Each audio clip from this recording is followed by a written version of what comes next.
Welcome back. Baseball and the Bees returning to Salt Lake City this week. Our resident baseball fanatic and historian Craig Worth says the folklore of Utah ball every bit as important as the game. Hi, Craig. Howdy. And a nickel for popcorn, an old wooden grandstand, and the night the great DiMaggio came to town. And I've been gathering those stories for years, and here they are, worth watching in ball games. This has been Salt Lake City's baseball corner for 80 years. This is the third Palace of Baseball to stand here. We go back to the days of the first. Yes, before there was this park, and even before there was Dirks Field, and the Trappers, Let's go. and the Gulls, there was this, Community Park. In the 1930s, the original Salt Lake Bees played here. And shortly after that, artistes started selling popcorn for 5 cents and Cokes for a dime, all at Community Park. When you are under excitement like that, you eat more than you would at home. You go to the ballpark, you eat a bag of peanuts, 2 or 3 hot dogs, and a couple of pop. If you do that at home, you die of indigestion. It was a great way to spend a day with the Bees.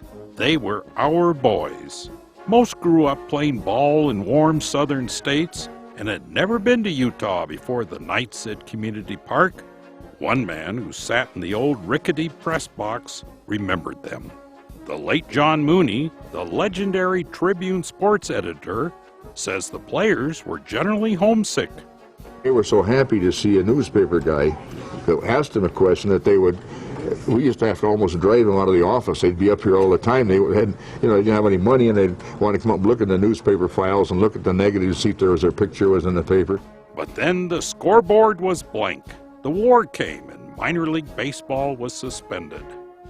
However, Community Park was not empty. The military started playing games to support the war effort.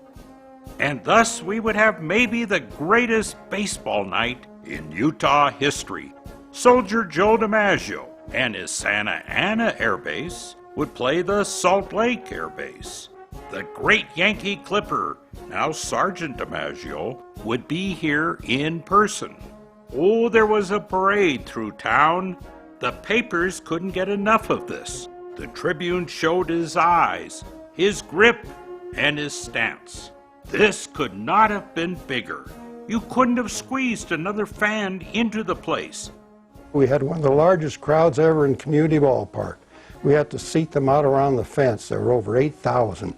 And oh no, the Salt Lake Air Base pitcher got scared and kept walking, one of the game's greatest sluggers that everyone had come to see.